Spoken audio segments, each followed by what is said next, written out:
안녕하세요. 예. 이제 이번 그 세계 속의 한국 근현대사 마지막 주차 강의가 되겠습니다. 저는 이제 지난주부터 해서 이번에 세 번째 이렇게 맞이하게 되는 강의인데 세 번째쯤 와서 좀 익숙해졌다는 생각이 들었는데 그만 역을 잘못 내려가지고 조금 시간이 걸렸습니다. 예. 어, 이제 그 3월부터 시작하셨지요? 강의를. 2월 하순부터입니까?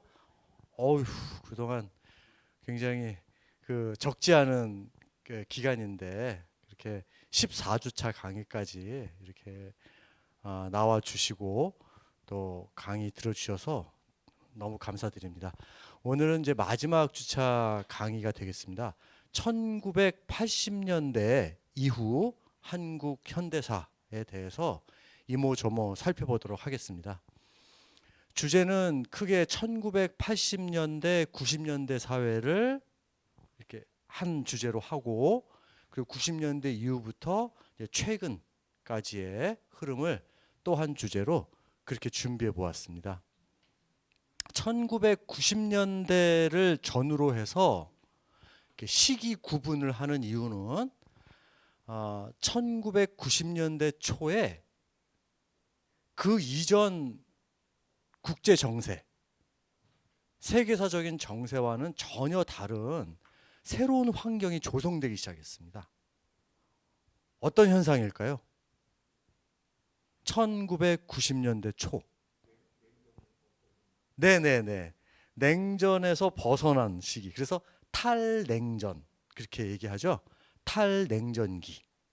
이 탈냉전이라고 하는 현상은 여기 계신 여러 선생님들께서 참 이제 그걸 직접 그 경험하시고 그 느껴보신 이제 그런 세대시라고 생각되는데, 그러니까 냉전기와 탈냉전기를 함께 경험해 보신 분들이시죠. 냉전기 1940년대, 50년대, 60년대, 70년대, 80년대까지 굉장히 긴 시간입니다. 제2차 세계대전 이후부터 시작해서 1980년대까지 중간중간에 뭐 간헐적으로 미소 간의 냉전이 조금 완화되기도 했지만 크게 보면은 미국과 소련을 축으로 해서 자유진영과 사회주의 진영 간의 그런 대립, 때로는 심각한 전쟁까지도 불사하지 않는 그런 열전과 냉전을 거듭한 시기였는데, 이 1990년대부터 전혀 다른 환경이 펼쳐지기 시작했습니다. 우리 한국도 분단 국가이고 그런 조건에서 아직 이제 정전 휴전 협정에 의해서 이렇게 일정한 그 안보적인 또 이제 긴장감을 느끼면서 살지 않을 수 없는 상황이기 때문에 이러한 세계사적인 정세 변화에 직접적으로 영향을 받아왔죠. 그러다가 이제 90년대부터 이것이 전혀 다른 환경으로 바뀌기 시작했다는 것입니다. 그래서 이 시기가 그 이전 한국 사회와 그 이후 한국 사회를 구분짓는 중요한 하나의 기준점이 되고 있습니다. 여러 선생님들 냉전기와 탈냉전기 같이 경험하셨다는 말씀을 드리고 나니까 저는 이제 학교에 있는데요. 요즘 학생들 이렇게 보면은 이 학생들은 냉전기라는 걸 모르고 자란 세대입니다. 예. 그러니까 이념적으로, 사상적으로 또는 뭐 안보 차원에서 그러한 이제 극단적인 대립, 갈등 이런 것을 한 번도 직접 경험해 보지 못한 세대죠. 또 경제적으로 보면 여러 선생님들 얼마나 힘든 시절 보내셨습니까? 한국 전쟁, 뭐 보릿고개, 뭐 개발 시기 이런 걸 다 겪고 오시면서 오늘날 이렇게 풍요로운 걸 누리시는 거잖아요. 근데 지금 젊은 세대들은 이런 과정을 일체 겪지 못하고 태어나자마자 바로 선진국 국민이었습니다. 그게 굉장히 다릅니다. 이게. 그래서 이제 이러한 그 여러 역사적으로 경험한 세대적 차이, 시대적 차이 같은 것들이 특히 이제 90년대를 전후로 해서 갈라지게 된다 하는 거 먼저 좀 말씀드려 보고요. 그래서 첫 번째 주제는 80년대, 90년대 한국 사회 변화인데 핵심어는 키워드는 민주화와 탈냉전 이렇게 잡아봤습니다.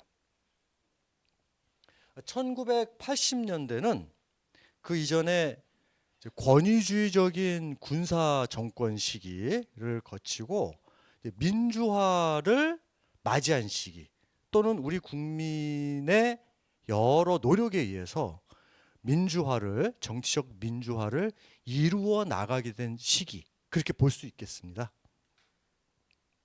1980년대의 시작점이라고 한다면은 아무래도 유신 체제가 몰락하고 그리고 이제 새로운 제5공화국 전두환 정부가 등장하는 그러한 시기라고 볼 수가 있겠는데요.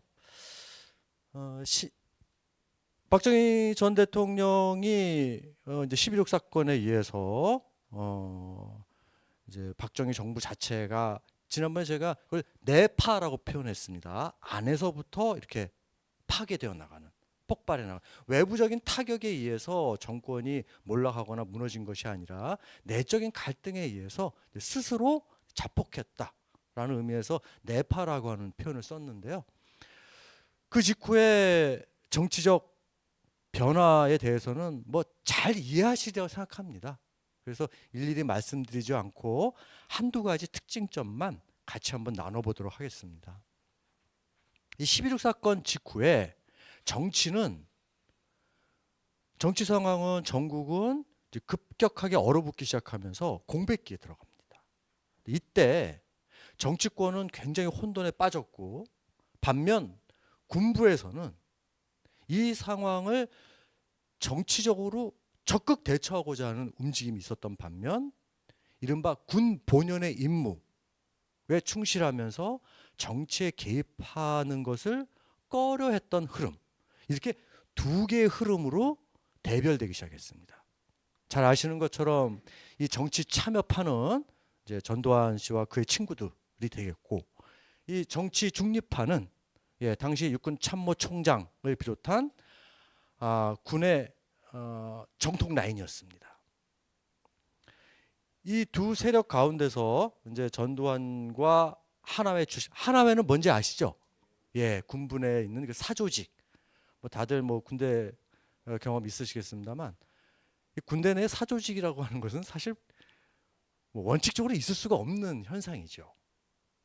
그래서 이제 하나회라고 하는 조직은 구성으로 보면 이제 경상도 TK를 중심으로 해서 대부분 다 기수별로 우수한 학생들을 생도들을 뽑아가지고 선배들이 밀어주고 당겨주고 하는 식으로 주요 보직에 배치하면서 그 파벌을 조성한 거죠. 아주 배타적인 파벌을 조성한 겁니다.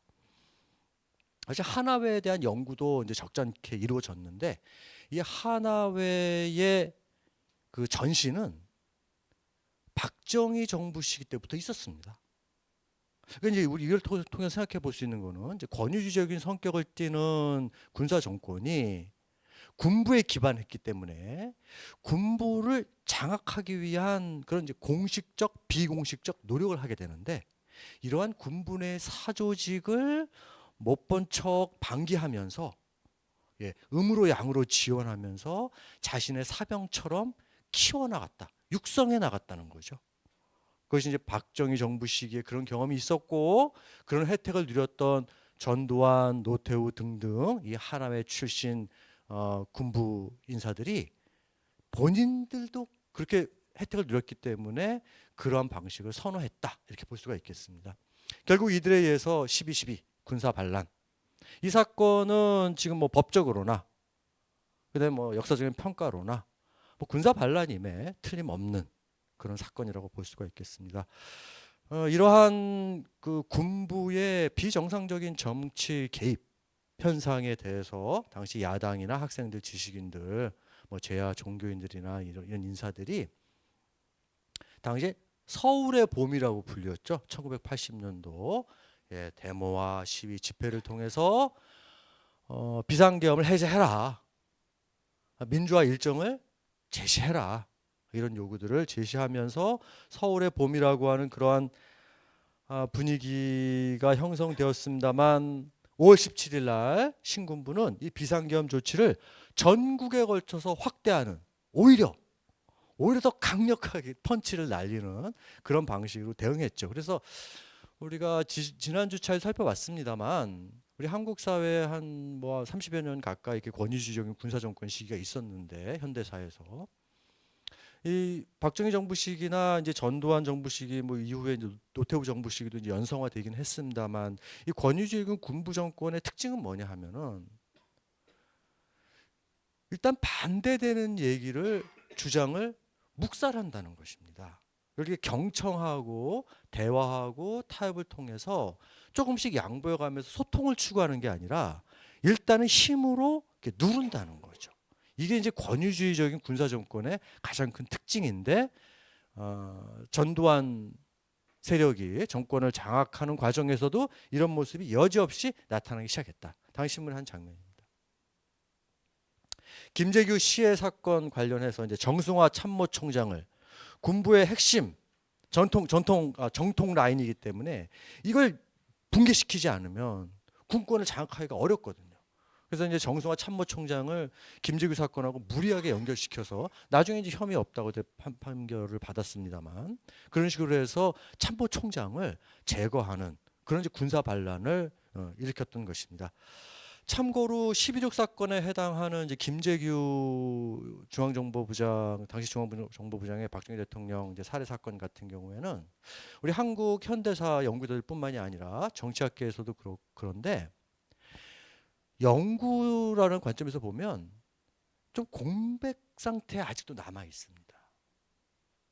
그러니까 김재규가 왜 박정희를 살해했는가 하는 그 살해 동기에 대해서는 여러 가설들이 있고 또 본인의 주장은 이미 우리가 확인할 수가 있겠습니다만 이것들을 좀 설명할 만한 그러한 자료들이 아직까지는 충분히 확보되지 않아서 참 조심스러운 사건이라고 생각이 됩니다. 좀 뭐 모습 불쾌하게 생각하시는 분들도 있겠습니다만 당시에 그 느낌 같은 거 한번 느껴보시라고 상당히 좀 권위적인 느낌이죠. 예. 그 다음 날이었습니다. 1980년도 5월 18일, 17일 날 비상계엄이 전역으로 확대되고 그 다음 날 5월 18일 이제 전라남도 광주 전남대학교 앞에서 이 비상계엄 해제를 요구하는 학생들의 일단의 시위가 시작되었는데 이것이 우연하게 계엄군과 충돌하게 됩니다. 그래서 학생들은 이제 다양한 요구를 하면서 정치적인 요구도 했지만 일부 학생들은 이제 책가방을 들고 왜 교문을 막고 있느냐, 도서관에 들어가서 공부를 해야 되겠다, 교문을 좀 열어달라 하는 과정에서 옥신각신하게 됐는데 대화가 통하지 않자 계엄군이 개머리판으로 학생을 찍었죠.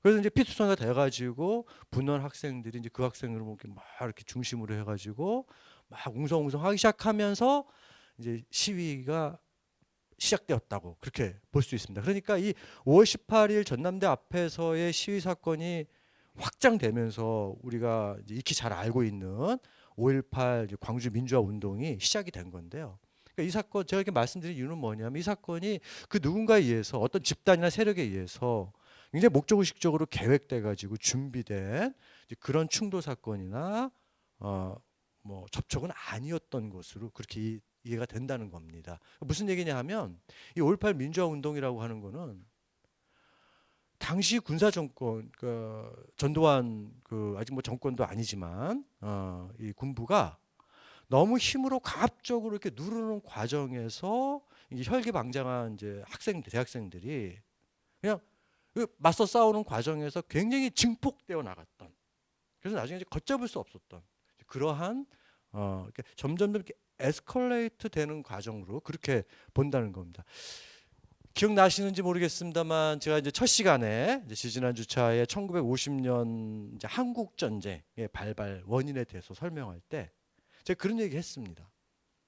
전쟁이라고 하는 것은, 내전이라고 하는 것은 워낙 갑자기 발생하는 게 아니라 서서히 다가오는 것이다. 이제 그러한 좀 관계를 좀 적용해 볼 수도 있겠습니다. 5.18 민주화 운동에 대해서는 뭐 잘 아시고 이미 지금 뭐 초등학교부터 시작해서 중학교, 고등학교 학생들도 이제 정규 수업 시간에 다 배웁니다. 원인은 무엇이고 과정은 무엇이고 결과는 무엇이고 지금 기성세대보다 오히려 훨씬 잘 배우고 있습니다. 예, 대체로 우리 학계에서 정리한 내용들은 이와 같은데 이 중에서 그러면 항쟁의 원인, 이 5.18 민주화 운동이라고 불리는 이건 이제 법적 용어가 됐습니다. 5.18 민주화 운동. 그래서 이 운동의 원인은 계엄군의 폭력적 진압, 그러니까 폭력성 때문이라는 거 하는 것입니다. 예, 더 근본적인 원인은 그럼 이런 폭력이 왜 나왔느냐 생각해 보면 일부 군인이 정치적인 욕심을 과다하게 추구하는 과정에서 비롯되었다고 볼 수가 있겠죠. 당시 장면입니다. 전남도청 앞에서 뭐 이런 많이 보셨죠. 이런 장면들. 예. 저도 이제 80년대 대학에 다녔는데 그때만 하더라도 이 5.18 민주화 운동은 그냥 공산 분자들의 폭동 아니었습니까? 저도 그렇게 이제 들으면서 자랐는데 나중에 자료 같은 것들도 보고 뭐 증언도 보고 뭐 여러 가지 기록들을 보니까 참 너무나 심각하고 최근에 언제입니까? 그 지난해에 그 한강 작가가 노벨상 수상 받았고 그 한강 작가의 작품 중에 그 소년이 온다. 예. 소년 은입니까? 예. 소년이 아닙니까? 아, 예, 예, 예. 그 작품의 내용이 바로 이 5.18 민주운동 과정에서 나타나는 그 희생자들에 대한 연민인데 혹시 읽어보셨습니까? 예, 혹시 읽어보신 분 계십니까? 아, 예. 좀 제가 추천드립니다. 한번 읽어보시면 지금 이제 상대적으로 좀 이제 기성 뭐 훨씬 선생님들보다는 젊은 그 세대 작가인데 그리고 한국을 대표하는 작가 중에 한 명이고 뭐 또 기왕에 노벨상도 수상을 했기 때문에 그러한 노벨상 수상 작가가 이 5.18 민주화 운동에 대해서 어떤 문학적 형상을 이뤄내는가 그리고 그것에 대해서 왜 전 세계적으로 많은 그 지식인들 문인들이 감탄에 마지 않는가 하는 것을 한번 좀 공감해 보셨으면 하는 마음입니다. 참 안타까운 장면들이죠. 네. 그래서 전두환 정권이 이 5.18 민주화 운동을 폭력으로 진압하면서 정치 권력을 장악하게 되었는데 등장하는 과정은 이렇게 모든 요직을 다 독점합니다. 정보 라인 싹 그냥 독점합니다. 보안사령관, 중앙정보부장. 그 다음에 야당과 제야. 이 제야 세력이라고 하는 개념은 사실 전 세계적으로 볼 때도 이 개념을 참 외국 학자들한테 설명하기가 쉽지가 않습니다. 제야라는 게 무슨 말입니까? 제야, 제야 인사. 예, 필드. 들에 있다는 얘기죠. 들에. 원래 그 정치하는 분들이 어디 계셔야 되는 겁니까? 그 제도 국회에 있어야 되죠.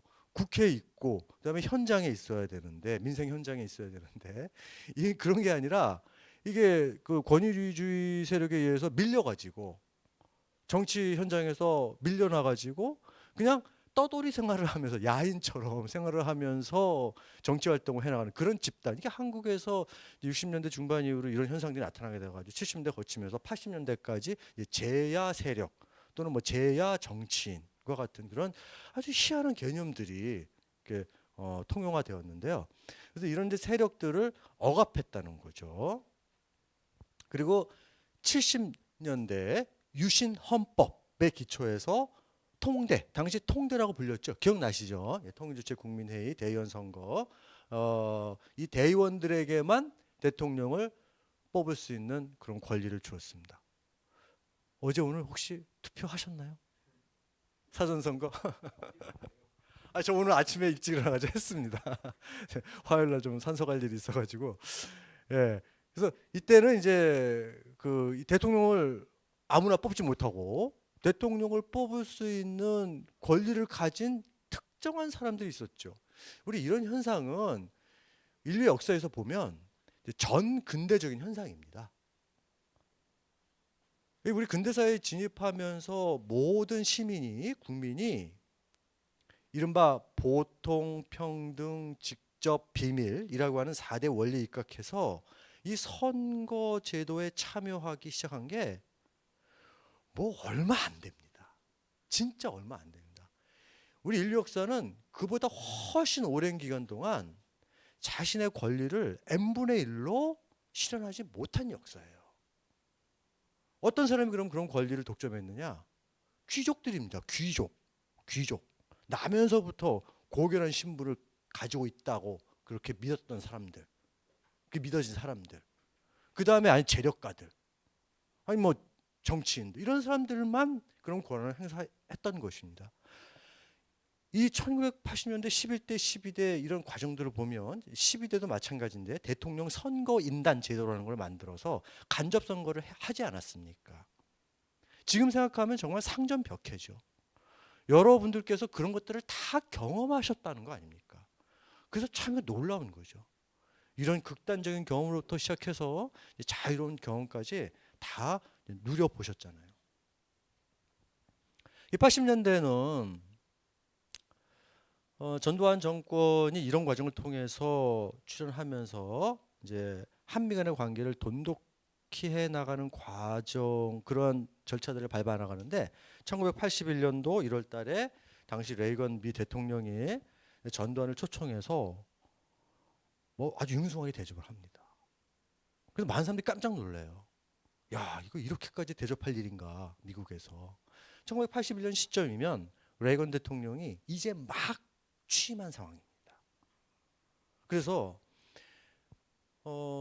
이제 미국의 새로운 레이건 정부가 어떤 대외 정책을 구상하는 것인가 하는 것을 이 전두환을 초청하는 것으로 딱 보여주고자 했습니다. 그러니까 돈독한 한미 안보 체제 구축, 더 나아가서 동아시아의 철통 같은 방공 체제 구축이라고 하는 것을 그냥 표현하고 싶었던 거죠.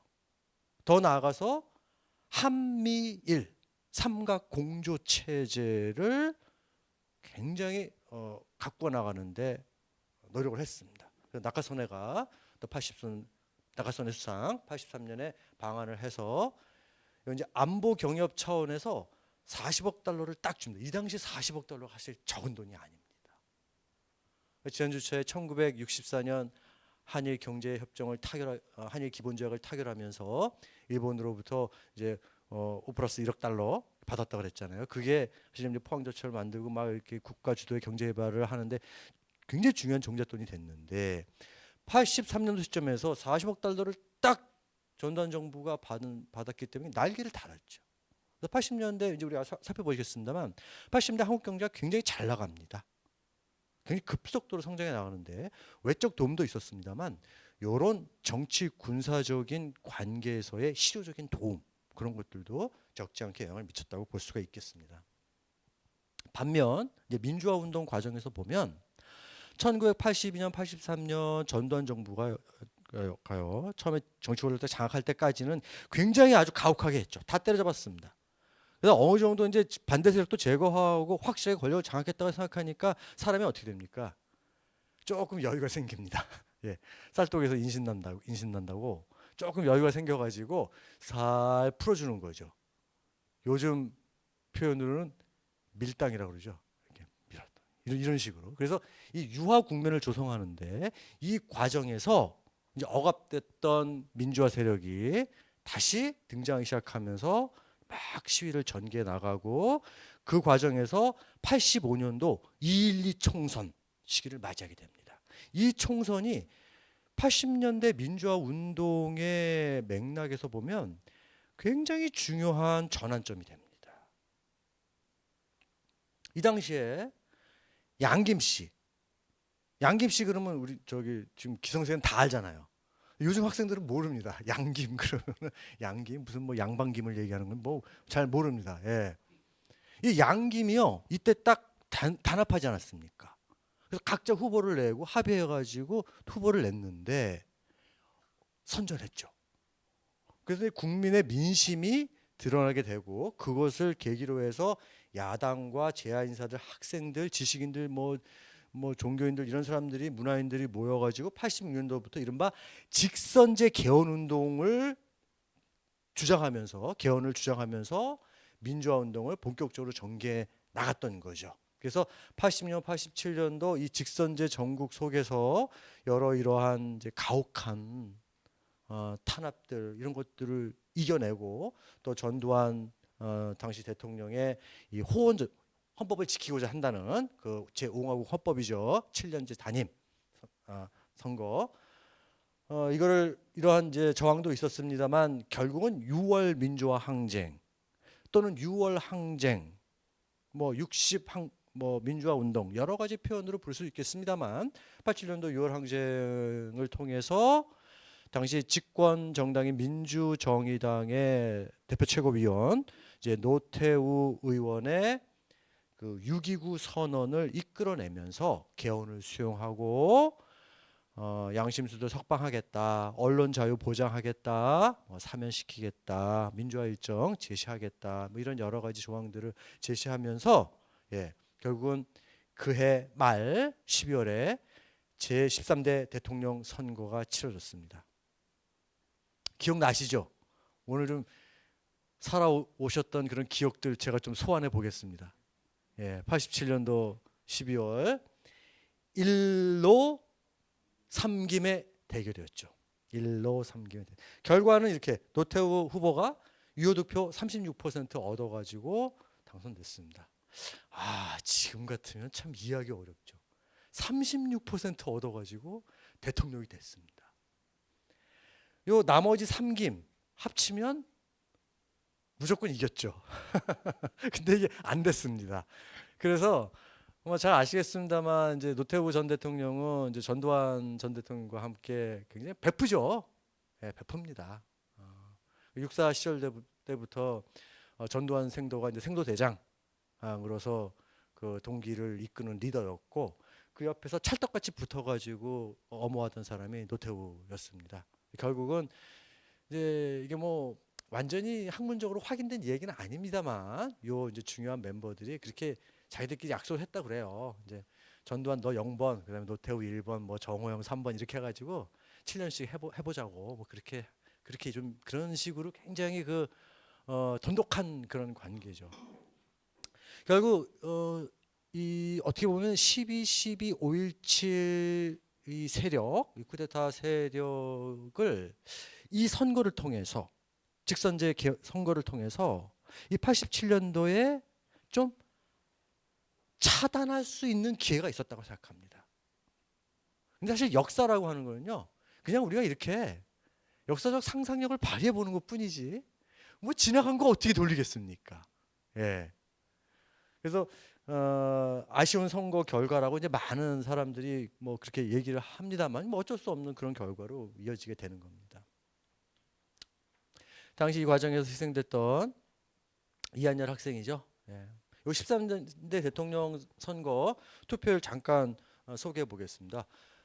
이게 도대체 몇 퍼센트입니까? 이게 서울 88%, 서울 인천, 충북 이거 좀 어떻게 된 거 아닙니까? 저 직장인 충북 절반은 충북 사람입니다. 71%. 뭐 죄송한 얘기입니다만 뭐 지역 감정 뭐 관련해서 말씀드린 건 아니고 뭐 충청도에 대한 약간의 그 우리 사회의 그 조크가 있잖아요. 그죠? 뭐 이러지도 못하고 저러지도 못하고 약간 그런 이제 우유부단한 그런 스타일이다. 근데 이때 보면요 충청도가 이게 엄청납니다. 88%, 91%. 경북, 대구 경북, 전라도. 뭐 전체적으로 뭐 엄청납니다. 최근에 대통령 선거 투표율 어느 정도 될까요? 잘은 기억이 안 나는데 한 60%대 그 정도 되죠. 참 많이 관심이 많이 식었다고 생각되는데 거꾸로 보면은 도리어 이 시기에 얼마나 많은 국민들이 그 직선제 선거에 굶주렸는가, 갈망했는가. 소중하게 우리에게 돌아온 이 권리, 이거 한 표라도 행사해 보고자 이게 어마어마한 투표를 보였다는 거예요. 사실 이 정도면 진짜 아프신 분들, 움직이기 힘든 분들, 병원에 누워 계신 분들, 이런 분들 빼고는 다 한 거예요. 진짜 기가 막힌 투표율입니다. 제가 얼마 전에 알게 됐는데, 뭐 이제 집안일이 있어가지고 저 호주를 다녀왔는데, 호주의 그 투표율은요 전 세계 탑입니다. 99%. 어떻게 그게 가능할까요? 예, 벌금제입니다. 벌금제입니다. 안 내면 벌금을 냅니다. 그래서 근데 또 어떻게 생각해 보면 또 참 짠하기도 한데, 그래도 또 그런 식으로라도 이렇게 민주민권을 이렇게 뭐 실현해 나가는 과정일 수도 있겠다 그런 생각도 들고요. 네. 대통령으로 취임하는 장면이 되겠습니다. 다음으로는 이제 전두환 정권 시기 1980년대의 경제 상황, 사회문화적인 특징 한번 잠깐 보도록 하겠습니다. 한국 경제 말씀드렸던 것처럼 굉장히 잘 나갔습니다. 외적인 환경은 3조 호황입니다. 저금리, 저유가, 저달러. 예.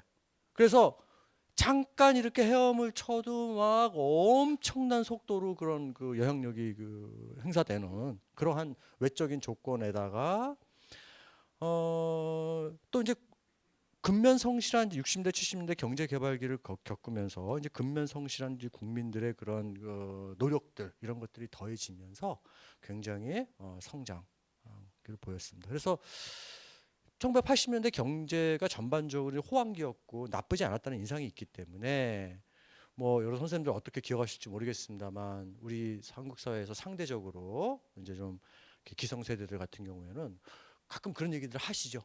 예. 그래도 전두환 때 경제는 좋았어. 그러면서 그런 얘기를 하신다. 이게 이제 이런 배경이 있는 거죠. 이런 배경이 있습니다. 그런데 지난주차에 살펴봤습니다만 60대 70년대 이제 경제 개발기를 거쳐 나가면서 많은 경제적인 성취를 누렸습니다만 분배는 자꾸 유보를 했습니다. 분배에 대해서 노력하지 않은 거죠. 그러다 보니까 이 문제가 언젠가는 터지고 말 문제였는데 이 80년대 민주화 운동이 개진되어 나가고 그다음에 경제적인 성장의 폭이 더욱더 확장되어 나가는 딱 그 지점에서 바로 이런 이슈들이 터져 오르게 된 겁니다. 그러니까 이게 사실은 어느 날 갑자기 이렇게 터져 나왔다기보다는 이제 드디어 올 것이 왔다라고 봐야 되겠죠. 유럽이나 뭐 이런 여러 나라들도 근대화 발전 과정에서 유사한 경험을 했습니다. 네, 임금 인상을 중심으로 한 이런 노동계 이슈들이 80년대에 솟구치기 시작했던 거죠. 반면에 사회문화적인 특징을 보면 80년대 여러 변화들이 있었습니다. 예, 이런 거 이제 뭐 문화사가들이 뭐 이런 뭐 3S 정책, 뭐 학문적으로 딱히 개념화된 용어는 아닙니다만 이런 용어들을 많이 쓰고 있는데 저도 한번 소개를 해봅니다. 그래서 뭐 영화나 스포츠, 그다음에 이런 뭐 성산업 이런 거, 이런 것들을 매개로 해서 상당히 그 활락적이고 소비지향적인 그런 문화를 좀 부추겼다. 예, 그래서 뭐 흔히 얘기하는 뭐 에로 영화 그런 거 막 이 80년대 엄청 범람했잖아요. 그런 거를 80년대에 정치적으로 민감한 국민들을 잠재우기 위한 좀 정부의 좀 무식적인 그런 거 아니냐라는 것이지만 사실 이 문제에 대해서는 여러 각도에서 좀 더 깊이 있는 해명이 필요한 사안이라고 생각됩니다. 컬러 TV가 시작된 것도 이거죠. 예, 한국의 당시 국민소득에 비춰봤을 때 이 컬러 TV가 이때 시작될 수 있는 것인가에 대해서는 좀 의문의 여지가 있고, 그 다음에 이제 프로스포츠의 도입 이런 것들도 굉장히 섣부른 것이 지금은 뭐 국민들의 대중 스포츠처럼 돼버렸습니다만 80년대 초라고 하는 시점을 생각해 볼 필요는 있겠습니다. 그 다음에 기억나시죠? 86 아시안 게임, 88 올림픽, 호돌이. 예, 그래서 이러한 그 대규모 국민 체전 축전을 통해서 국민들에게 즐길거리, 볼거리 같은 것들을 제공했지만 그것은 어떻게 보면 이제 민감한 정치적인 긴장을 이렇게 좀 희석화시키고자 하는 그런 측면에서도 시도됐다고 볼 수 있겠다. 사실 80년대 사회문화적인 여러 특징들이 있습니다만 뭐 저항 문화도 있고 뭐 교육적인 변화도 있겠습니다만 제가 좀 이 자리에서 특별히 강조하고 싶은 부분은 이 부분입니다. 야간 통행 금지 해제. 이게 80년대요. 한국의 문화 변화와 관련해서 엄청나게 중요한 전환점이 됩니다. 여러분들 한국 사회의 야간 통행 금지가 언제부터 있었는지 혹시 아십니까? 야간에 못 다니게 하는 거, 밤에. 이거 언제부터 있었을까요? 잘 모르시겠죠? 예. 하여튼 오래됐어요. 더 거슬러 올라가면 조선시대도 있었습니다. 조선시대에도 한밤중이 되면은 그 성 내에서 못 떠나다닙니다. 그 수락군이 딱딱 이걸 치고 다니면서, 야경꾼이라고 그러죠. 딱딱 치고 다니면서 못 나오게 했습니다. 그러다가 1945년 일제강점기에도 있었고, 1945년 8월 15일 해방과 동시에 이제 미군정이 형성되잖아요. 이 미군정기에도 유지가 됩니다. 근데 부분적으로 좀 열었다 풀었다 몇 번 이렇게 지역적으로도 그렇게 한 적이 있는데, 대체로 이게 언제까지 이루어지냐면은 박정희 정부 시기 지나가지고 권위적인 군사 정권 시기까지 계속 쭉 이어져 나가다가 요때 와서 전두환 정부가 이거를 하루아침에 해제시켜 버립니다. 물론 그 전에도 아까 우리 지도 봤습니다만 충북 지역, 요 지역은 야간 통행 금지가 없었어요. 그거 아세요? 예. 충청북도 없었습니다. 내륙 지역이라고 그래가지고 해안 지역으로 이제 적이 침투하니까 내륙 지역은 상대적으로 이제 안보 체제를 갖추었다 그래가지고 내부에는 통행 금지가 없었습니다. 70년대 요 직전만 하더라도 10대 말에 한국에서 가장 활락적인 도시가 충청북도 청주였습니다. 제가 이제 직장이 거긴데 대학이 거기 있습니다. 거기에 막 엄청난 뭐 나이트 클럽, 막 바 뭐 이런 것들, 그 서울 수도권의 조폭들이요 다 글로 들어옵니다. 밤이 되면 이 야간 통행 금지 시점에 마음대로 돌아다닐 수 있는 사람들이 딱 두 부류 있었습니다. 야간 통행 금지 시절에 미군정 시기부터 이 70년대까지 어떤 분들이었을까요? 한번 상상해 보세요. 예, 일단 경찰입니다. 무조건 일단 경찰 하나 들어갑니다. 그 다음에 또 요거 맞추기 쉽지 않으실 겁니다. 군부는 아닙니다. 언론입니다. 언론, 기자. 희한하게도 이 기자들이 한밤중에도 그 차량에다가, 기자 취재 차량에다가 요거 빨간 거 사이렌 있죠? 그거 딱 하나 붙이면은 그냥 프리패스 할 수 있었습니다. 그러다가 80년대 초에 전두환 정부가 이걸 전격적으로 해제하게 됐는데, 이 조치가 가져온 사회 문화적 결과, 이게 뭐였을까에 대해서 연구자들이 좀 관심이 많습니다. 거꾸로 얘기하면 이전에 한국이 근대화되는, 급속하게 근대화되어 나가는 과정에서 이른바 밤의 문화라는 게 없었습니다.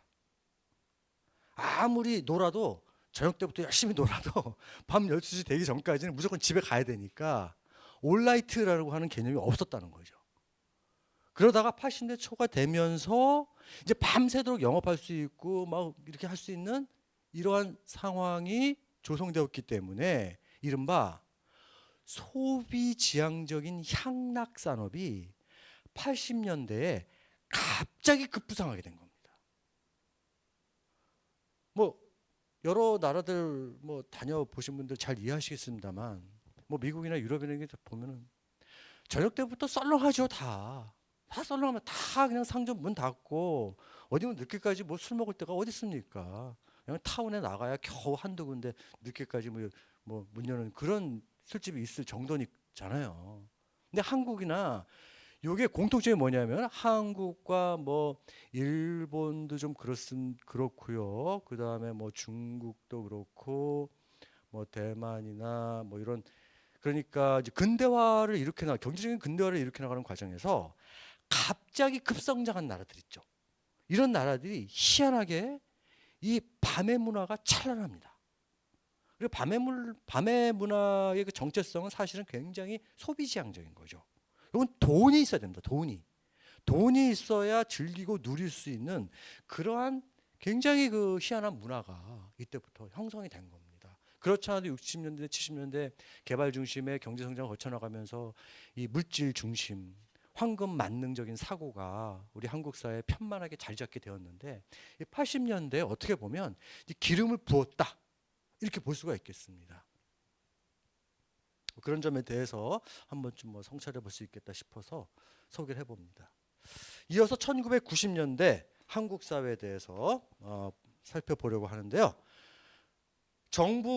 역대 정부로 보면은 이제 노태우 정부 시기, 그리고 이어진 김영삼 정부 시기가 되겠습니다. 다음과 같은 목차를 제시한 이유는 이제 이런 식으로, 예, 역대 정부, 그다음에 경제, 기타 영역들 이렇게 보려고 합니다. 잠깐 보도록 하겠습니다. 노태우 정부 시기에 오공청산 이런 거 있었죠. 예. 이게 참 좀 아이러니컬한 그 사안입니다. 노태우 전 대통령 본인은 그럼 오공 출신이 아니라는 얘기인데 그게 그 뭐 좀 성립될 수 없는 얘기겠죠. 굉장히 난센스입니다. 그러니까 본인 정부를 제외한 그 이전 정부와의 어떤 차별성, 정치적 차별이죠. 이게 정치가 참 보면은 요즘도 느껴지지만 참 냉정하지 않습니까? 이렇게 그냥 끈 떨어지면 그냥 바로 손절. 그래서 이때도 노태우 정부가 잽싸게 이제 오공청산을 시도해 나가면서 이제 차별을 추구하고, 상대적으로 이제 오공 세력의 지지가 사라지게 되는 것이니까 대체할 만한 대안의 지지 세력을 확보해야 되겠죠. 그럴 때 자연적으로 모색하게 된 발상이 뭐냐 하면 보수 세력의 대연합 구축이었습니다. 그것이 보수 대연합으로 나타나게 됩니다. 12.12 군사반란과 5.18 광주 민주화 운동에 대한 그 실상이 바로 이 87년도 6월 항쟁을 거치고 이 청문회, 국회 청문회를 통해서 온 국민이 본격적으로 알게 되었습니다. 기억나시죠? 청문회 법을 이제 제정해서, 미국에서는 뭐 이 청문회가 굉장히 일반적으로 활용되고 있지만 한국에서는 생소한 개념이었습니다만 이때부터 이제 본격적으로 가동되었던 겁니다. 이 장면들 기억나십니까? 예. 당시 이렇게 뭐 젊었던 국회의원들도 보이고, 예, 그 이희성 계엄사령관, 예, 추궁당하는 그런 장면입니다. 1980년 이런 과정을 거치면서 1989년 공안 전국이라고 불리우던 그런 긴장된 시기가 있었습니다. 혹시 생각나세요?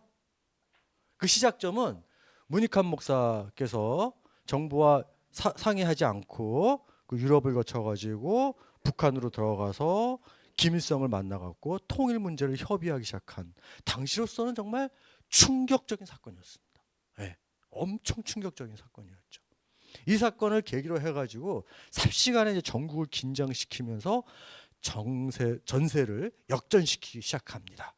그래서 공안 정국 하에서 이른바 뭐 사회의 그 불순 세력들도 다 소탕해야 된다. 그래서 뭐 깡패들도 때려잡고 조폭도 때려잡았을 뿐만이 아니라 뭐 학생 운동하는 사람들, 노동 운동하는 사람들, 뭐 재야 운동권 인사들, 이런 사람들 다 막 때려잡기 시작했죠.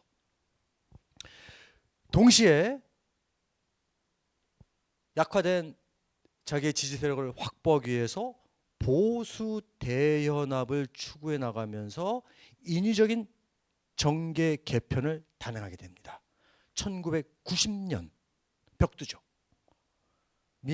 민주정의당, 당시 집권여당, 그다음에 김영삼의 통일민주당, 그다음에 JP의 신민주공화당, 이렇게 세 정당이 전격적인 합당을 선언해서 거대 보수 여당을 새롭게 창출했습니다. 민주자유당, 민자당의 창당이죠. 이 사건 당시에 뭐 주요 신문에 이렇게 막 대문짝하게 나서 많은 사람들이 사실 굉장히 깜짝 놀랐습니다.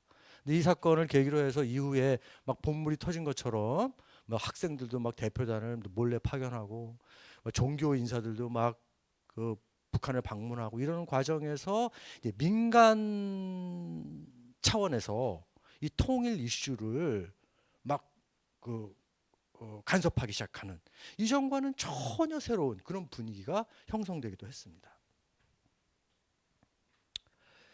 이 민자당의 창당이라고 하는 인위적인 정계 개편 사건은 당시 김대중 씨가 이끌던, 김대중 전 대통령이 이끌던 이 민주평화당 입장에서 보면 굉장히 기분 나쁜 거죠. 그러니까 김대중 세력만 왕따를 당한 겁니다. 그래서 이게 그런 점에서 제가 앞에서 이걸 보수 대연합이라고 당시에 불렀고 지금도 학계에서 공공연하게 보수 대연합이라고 부르고 있습니다만, 그러면 이 김대중 정치 세력은 보수 세력이 아니란 말인가? 이런 문제의식이 생기죠. 그거는 좀 난센스입니다. 예.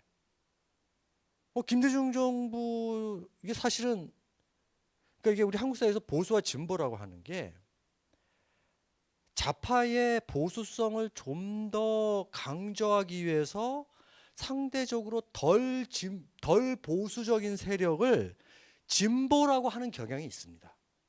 그 다음에 거꾸로 진보 세력 입장에서는 자기들의 진보적인 성향을 드러내기 위해서 상대적으로 진보적일 수 있는 보수 세력을 그냥 극우 보수 세력이라고 규정을 해버리는 그런 극단적 성향들이 있다는 거죠. 그런 점에서 보면 김대중 세력을 이렇게 제외시킨 것은 굉장히 그 노태우 중심의 어떤 세력으로 볼 때는 고의적인 정치적 공격이라고 볼 수가 있겠습니다. 이게 그런 거죠. 예나 지금이나 뭐 정치라는 게 이 대적 전선이 분명해야 되는 거 아닙니까? 예. 하여튼 악마가 있어야 돼요. 악당이 있어야, 빌런이 있어야 히어로가 있는 거 아니겠습니까? 빌런 없는 히어로가 어디 있겠습니까? 당시 정치권 내에서 김대중 세력은 그들에게 볼 때 빌런이 될 만한 여러 요건들을 가지고 있습니다. 예. 뭐 의심대부터 시작해서 끊임없이 이제 비주류로서 기존 정치권에 저항했던 그런 상징적 존재였기 때문에 왕따를 시키고 인위적인 정치 안정화를 추구했다, 이렇게 볼 수 있습니다. 동시에 이제 지방자치제가 시작된 것도 이 즈음입니다. 이게 이제 지방자치제라는 게 우리가 글쎄 뭐 어떻게 생각하시는지 모르겠습니다만, 지방자치의 뭐 현실을 생각하면 뭐 고개를 갸우뚱갸우뚱 하시는 분들도 있고 그렇습니다만, 지방자치제라고 하는 제도 자체는 사실은 굉장히 민주주의적인 것입니다. 그리고 진취적인 측면이 분명히 있다고 봐야 됩니다. 직접 지방정부의 대표를 뽑고 그 의원들을 뽑아서 중앙정부와의 적절한 그 교호작용을 추구해 나가는 이런 것들은 제도 자체로서는 이상적이죠. 물론 이제 어떻게 운영해 나가느냐 이런 점에 문제가 있을 수는 있겠습니다만, 그래서 이제 지방자치법을 제정해 나가면서 그 이전에 해양하지 못했던 것들을 업그레이드 시켜 나갔고 오늘날까지 이어져 나가는 지방자치에 굉장히 신교를 열었다 하는 점입니다. 당시 민자당 이라는 이름으로 뭉치는 보수세력들의 모습이 되겠습니다. 1990년대, 아까 제가 잠깐 말씀드렸습니다만 이 시기는 이제 탈냉전기라고 말씀드렸죠. 냉전 해체 시기. 노태우 정부는 이 탈냉전기를 맞이해서 이른바 북방 외교라고 하는 개념하에서 구사회주의권 세력들과 적극적인 수교 정책을 펴 나갔습니다.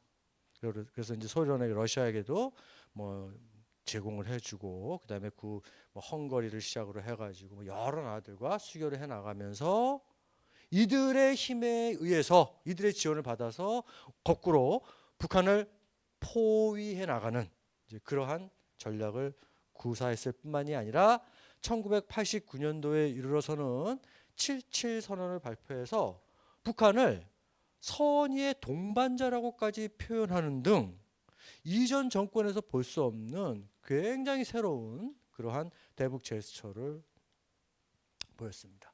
그 결과 1990년 남북 유엔 동시 가입 성사를 하고 그 이듬해 이제 실제로 가입이 됩니다. 그리고 91년도에는 남북 기본 합의서. 남북 기본 합의서의 풀네임은 이겁니다. 남북 사이의 화해와 불가침 및 교류 협력에 관한 합의서. 그래서 약칭 남북 기본 합의서 이렇게 제정했는데요. 이 1991년 남북 기본 합의서는 1990년 탈냉전이라고 하는 세계사적인 전환기에 남과 북이 정세 변화에 굉장히 적극적이고 주동적으로 대처해 나간 결과라고 보고 있고요. 매우 긍정적으로 지금도 남북 관계에서 평가받고 있습니다. 한 가지 함께 기억했으면 하는 것은 이 남북 기본 합의서에서 남북 관계라는 게 뭐냐 하는 거를 합의를 했다는 겁니다. 남북 관계가 뭡니까? 이렇게 누군가가 물어본다면 어떻게 답할 수 있을까요? 근데 이 1991년도 남북 기본 합의서에 보면 이 내용이 딱 나와 있습니다.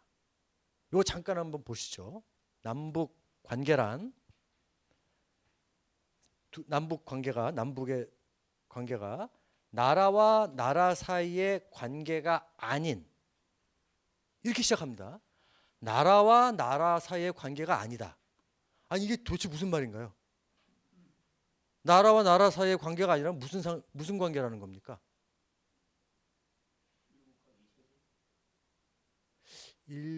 좀 유사합니다. 유사한데 이때 나라라고 하는 거는 우리 대한민국, 그다음에 북한의 뭐 조선민주주의인민공화국, 그런 하나의 국가 정체성과 국가 정체성 간의 관계가 아니다. 예를 들면 남북 관계는 한일 관계, 한미 관계, 한중 관계 이런 게 아니라는 거죠. 굉장히 이게 주목할 만한 표현입니다. 나라와 나라 사이가 아니라면 그럼 뭔가 좀 봅시다. 그 다음에 통일을 지향하는 과정에서, 이것도 굉장히 중요합니다. 남과 북이 지금 분단되어 있는데 이 상태가 비정상적인 상태라고 얘기하는 거죠. 통일이 정상태고 분단이 비정상태라고 하는 것을 표현한 겁니다. 그러니까 궁극적인 목적은 뭐냐면 통일을 이뤄 나간다는 것입니다. 요즘에 최근에 우리 국민들에게 통일해야 됩니까? 이렇게 물어보면요, 통일부에서 설문조사를 매년 하는데 통일해야 된다고 답변하는 분들이 몇 %쯤 되실 것 같아요?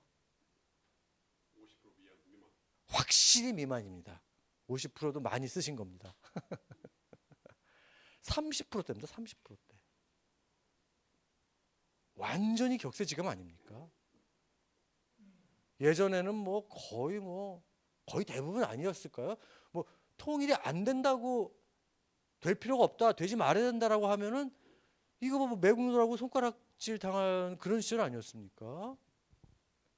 근데 어쨌든 이 시기에 통일을 지향하는 과정에서 이렇게 딱 규정을 했고, 잠정적으로 형성됐다 이렇게 얘기했습니다. 잠정적으로. 그러니까 이게 잠깐 이 상태가 분단 상태가 나타나는 거다 이렇게 얘기를 한 겁니다. 결정적으로 특수 관계다. 남과 북은 아주 특수한 관계다. 이런 식으로 규정을 했다는 거죠. 특수 관계의 반대는 뭘까요? 일반 관계죠. 일반 관계. 나라와 나라 사이, 우리가 뭐 일본하고 무역을 할 때, 그렇죠? 양측에서 합의한 그런 절차와 기준에 따라 가지고 법에 의해 가지고 이렇게 하잖아요. 근데 이 그런 게 일반 관계인데, 뭐 사람들이 왔다 갈 때도 뭐 비자 뭐 왔다 갔다 하고 이게 다 절차가 있잖아요. 근데 이 북한은 그런 일반 관계가 아니라 특수 관계이기 때문에 그 모든 나라와 나라 사이 보통의 외교 관계에서 필요한 모든 절차나 기준들, 방법 이런 것들이 어떻게 보면 무시될 수도 있다는 겁니다. 그러니까 굉장히 사실은 이 표현이 굉장히 많은 걸 말해주고 있고요. 그 이후에 남북 관계에 대해서도 이 측면에서 접근했을 때 사실 불가능할 게 없다고 생각합니다.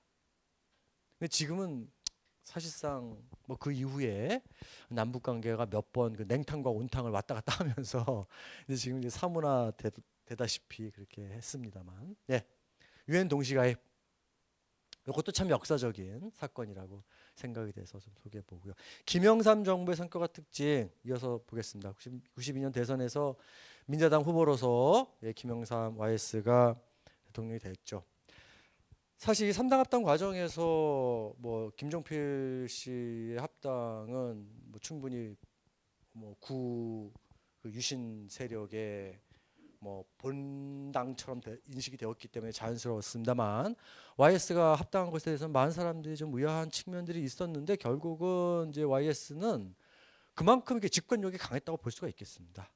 그래서 그 이면 합의, 민자 그 내각서를 채택하기로 3자 간에 합의를 해서 그들끼리 이제 뭐 일본 모델처럼 일본은 민자당이 아니라 자민당 아닙니까? 이름만 바꿨죠. 그래서 자민당 뭐 지금 55년 취재 이후로 지금까지 계속 정말 한 당이 이런 식으로 이렇게 이게 사실 일본도 일당 독재죠. 그런 측면에서 보면은 일본 정치는 사실 굉장히 후지입니다. 그런 점에서 보면은 한국 정치 얼마나 역동적입니까?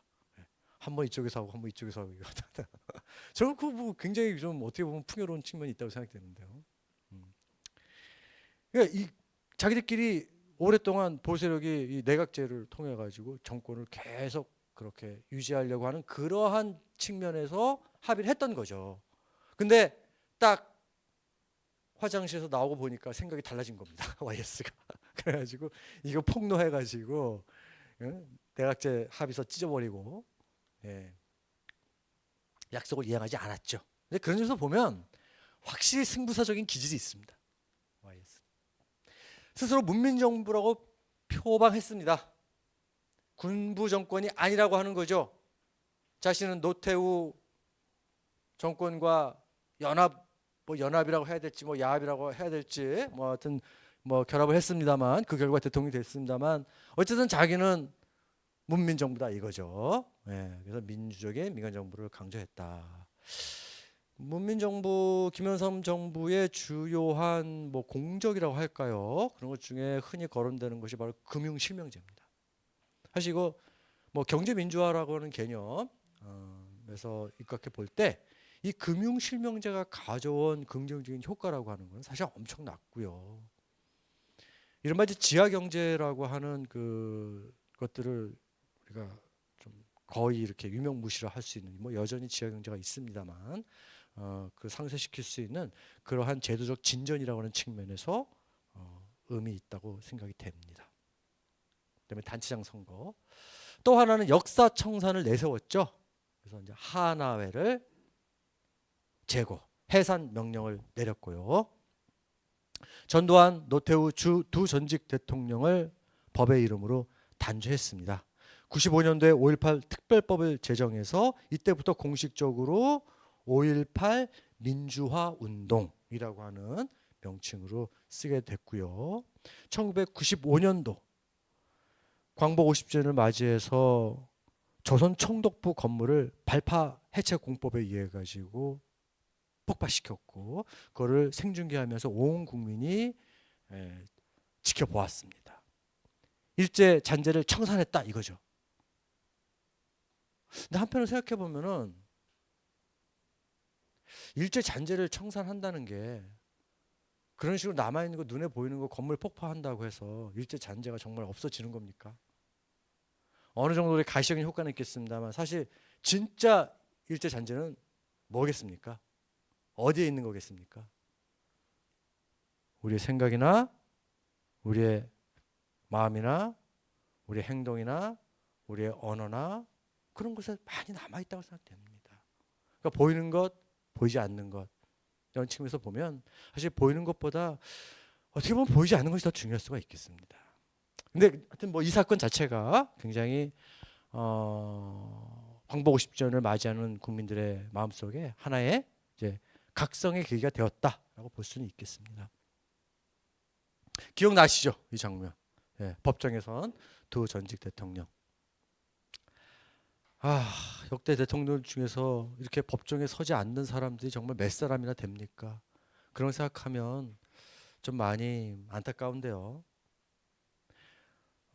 둘 다 뭐 고인이 되었습니다만 사실 이때 이 노태우 전 대통령의 그 시선 처리와 전두환 전 대통령의 시선 처리를 보시면 좀 많이 대조가 되죠. 예, 대조가 됩니다.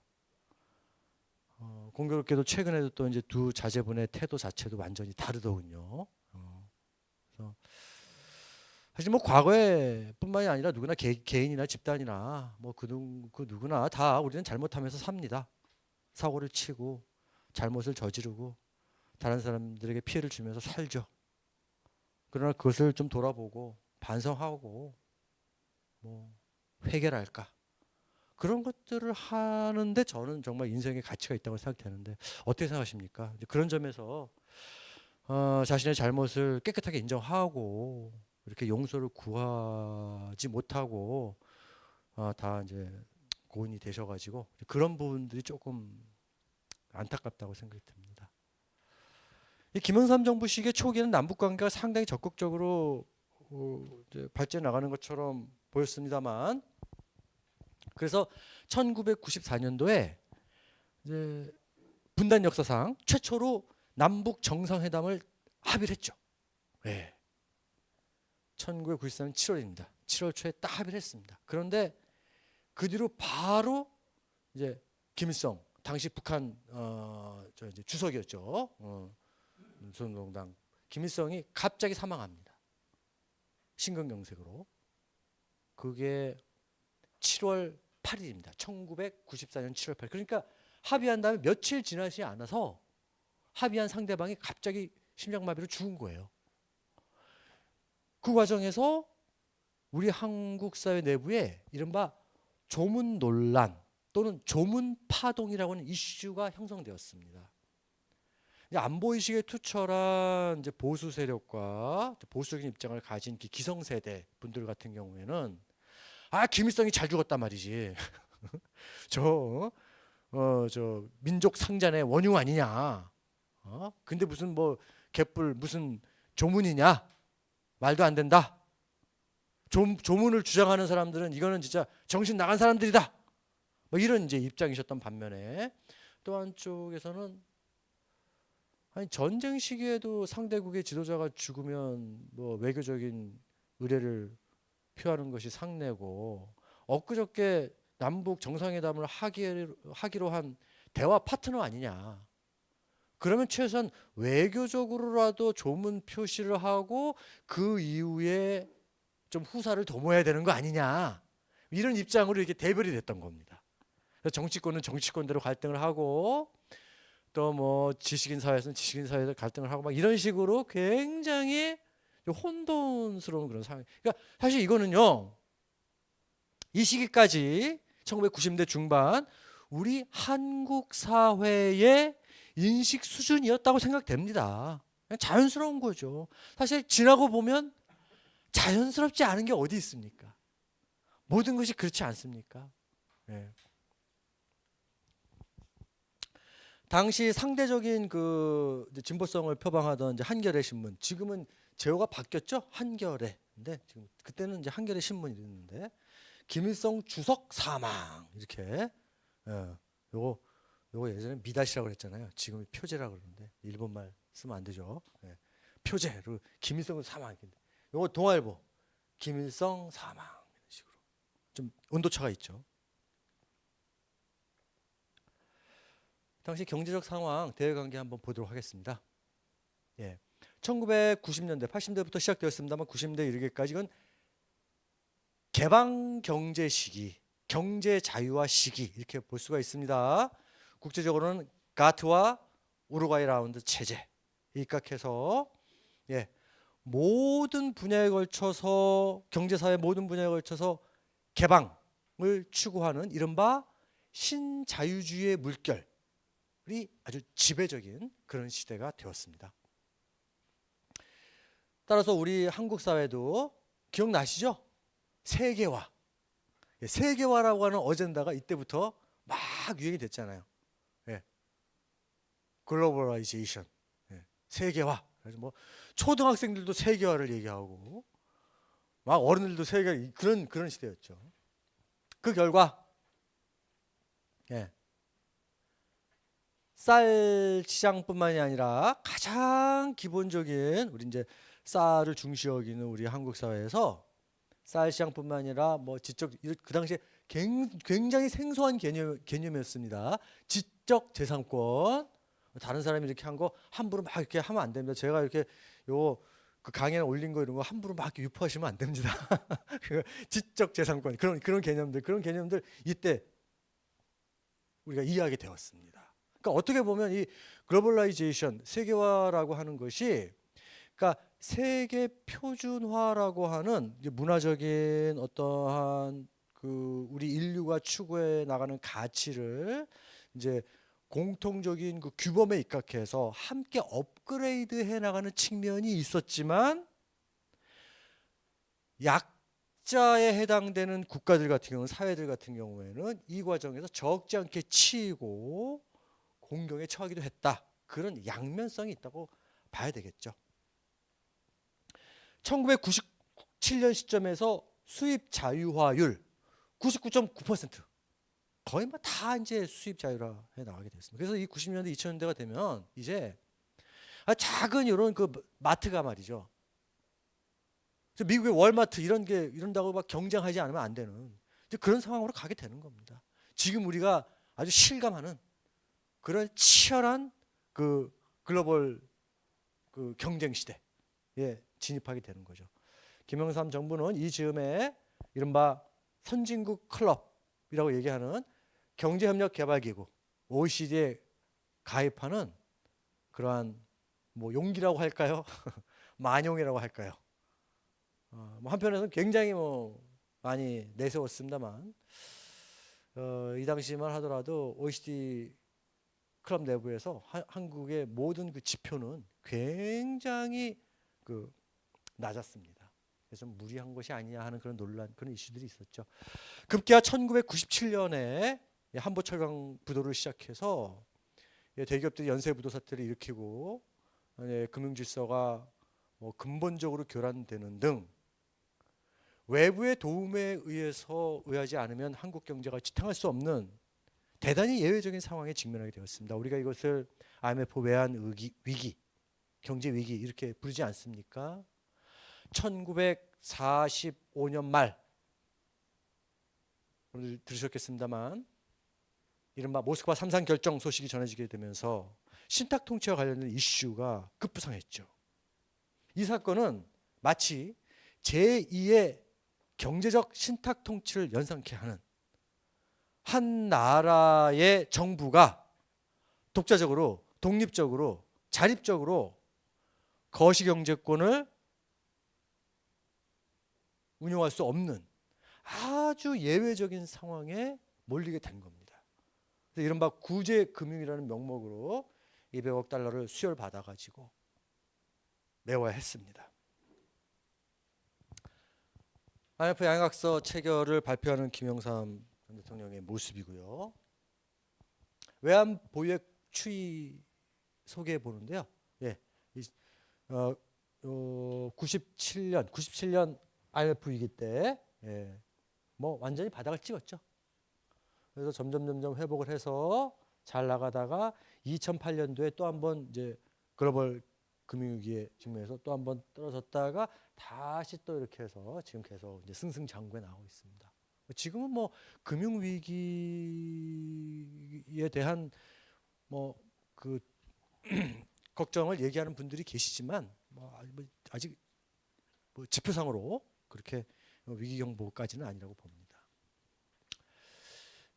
연구자들이 이 외환 위기의 원인이 도대체 어디에 있느냐 하는 걸 둘러싸고 일정한 연구들을 시도해 왔는데요. 대체로 뭐 이와 같다고 생각됩니다. 특히 한국 경제는 예나 지금이나 국가 주도형의 대기업 중심의 개발 전략 아닙니까? 그래서 대기업이 잘 나갈 때는 한국 경제도 잘 나가지만 대기업이 힘든 지경에 몰리게 되면 한국 경제 전체가 휘청하게 되는 그런 구조이죠. 그렇기 때문에 이 IMF 외환 위기도 결국 대기업에 대한 관리 문제라든지 부실화된 대기업의 나라 경제의 운명을 맡겼기 때문에 그로 인한 뭐 결과였다 이렇게 볼 수가 있겠습니다. 뭐 평균 부채율 같은 거, 그다음에 이제 뭐 과도한 뭐 중복 투자, 그래서 이런 상황들을 보면서 우리가 대마불사라는 얘기가 생겨난 거 아닙니까? 자기 돈 한 푼 들이지 않고 남의 돈으로 그냥 다 모아가지고 회사 운영하고 땅 사고 투기하고 부동산 투기하고 그런 거 가능한 거 아닙니까? 대기업이 그런 모습을 보여줬기 때문에 적잖은 국민들이 그런 것들을 따라하게 되었죠. 네 번째로는 이 시기에 이제 민주화 운동과는 조금 구별된 개념이 되겠습니다. 시민운동이라고 하는 개념, 시민운동이라고 하는 용어가 1990년대부터 본격적으로 쓰이기 시작했습니다. 뭐 학생들, 무슨 뭐 노동자, 농민뿐만이 아니라 교사들, 예, 또 적극적으로 사회적 목소리를 내기 시작했고 부문에서의 개혁을 이야기 시작하는 그런 시대가 되었습니다. 또 하나 주목해 볼 만한 것은 이 80년대 소박한 정치적 민주화, 사회 민주화를 주장하던 국민의 목소리가 이제 여러 부문으로 확장되어 나가기 시작했다는 것입니다. 그래서 경제 민주화를 주장하기도 하고 환경 문제, 환경에 대한 이슈, 지금은 사실 굉장히 일반적인 그런 이슈로 이해를 하시겠습니다만 80년대 이전에 이 환경 문제에 대한 인식은 한국 사회에 거의 없었습니다. 아니 개발하기 바쁜 시기에 무슨 환경이란 말입니까? 뭐 이런 태도였죠. 그러다가 이제 90년대부터 이거 기억나시죠? 페놀 오염 사건. 당시 두산그룹이 이런 이제 몰지각한 행동을 해가지고 지탄을 받았죠. 또 하나 이제 사회적으로 보면은 이 성폭력 특별법이라는 것이 제정이 되면서 우리 사회에 이제 이 성폭력에 대한 성희롱에 대한 개념이 공식화되었다는 것입니다. 그리고 법과 제도에 의해서 이 문제가 논의되고 그리고 상대적 피해자였던 이제 여성들을 보호하기 시작했다는 거죠. 성희롱이라고 하는 개념, 이 그전에 없었죠. 한국 사회에. 뭐 직장이건 무슨 뭐 아무 데서나 그냥 여성들을 성적 희롱의 대상으로 삼았고 말이죠. 유머의 대상으로 삼았고 아무렇지도 않게 얘기하고 흔히 얘기하는 뭐 EDPS 그래가지고 음담패설. 그래서 뭐 남자들은 뭐 음담패설을 잘해야 돼. 막 이런 것처럼 그런 얘기를 많이 우스갯소리를 잘하는 사람이 멋진 남자이고 뭐 사회적인 어떤 그런 뭐 남성다운 사람 이런 인식이 아주 편만했지만 이 90년대 한국 사회가 이 성폭력 특별법을 제정해 나가는 과정에서 이런 문제를 심각하게 제기하기 시작했던 겁니다. 이것이 90년대 굉장히 큰 변화 중에 하나라고 볼 수가 있겠고요. 또 하나는 이제 90년대부터 대중 소비 사회라고 하는 자본주의가 이제 고도의 성장 발전 단계에 진입했다라고 하는 그러한 신호들을 많이 보여주는 그런 상황으로 발전해 나갔습니다. 국민소득 5,000달러. 지금 뭐 3만 한 6천 달러 되니까 뭐 지금 생각하면 좀 여러분들 우습다고 생각될 수 있겠습니다만 사실 엄청난 겁니다. 이 당시에 엄청난 거고. 그다음에 자가용 이때부터 마이카였죠. 90년대. 저도 이때 대학원생이었는데 그냥 뭐 슈퍼마켓 갈 때도 자가용 타고 다니고 그러더라고요. 친구들이. 그래가지고 굉장히 부럽고 그랬는데 이때부터 이제 뭐 굉장히 보편적인 현상이 됐고 그다음에 아파트.